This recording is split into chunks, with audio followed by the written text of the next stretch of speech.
this is Rachel from RightStart.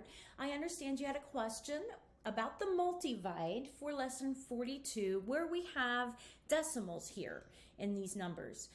We are going to do very similar to what we did in problem 2 of this lesson, and that is sliding our decimal spot over.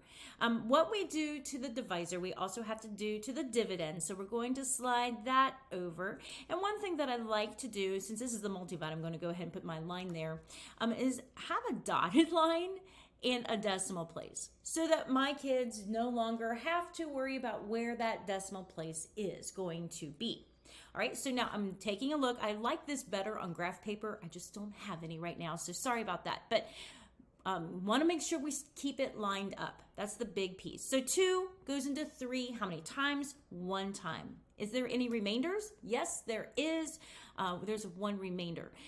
I can say 1 times 2 is 2, 3 minus 2 is 1. So that's where that 1 goes.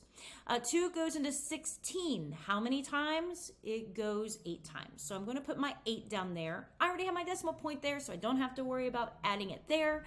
2 goes into 2, of course, 1 time, no leftovers. 2 goes into 8. How many times? 4 times, no leftovers. And again, 2 goes into 8, 4 times. That is my answer. All right, so now part of the dividend or the multivide is I'm going to go ahead and divide that number by 0.3. Again, I need to move my decimal place over. So this is now a whole number. So I'm going to slide that over there to remind me, and I'm going to slide this over here to remind me. I'm going to put a little dotted line. This is just something I did with my kids. You don't have to do that, but it's what I did. All right, so 3 goes into 1, it doesn't, so we're going to go 3 goes into 18. How many times? 6. Any leftovers? No.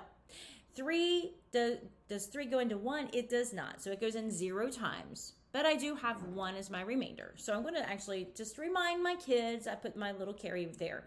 3 goes into 14. How many times? It's going to go 4 times, giving me a product of 12, right?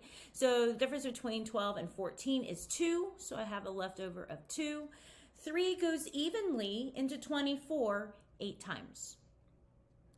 And that would be my final answer there. And then I'm going to continue on, so 0.4. I hope that helps. Let me know if you have any other questions. Take care. Bye-bye.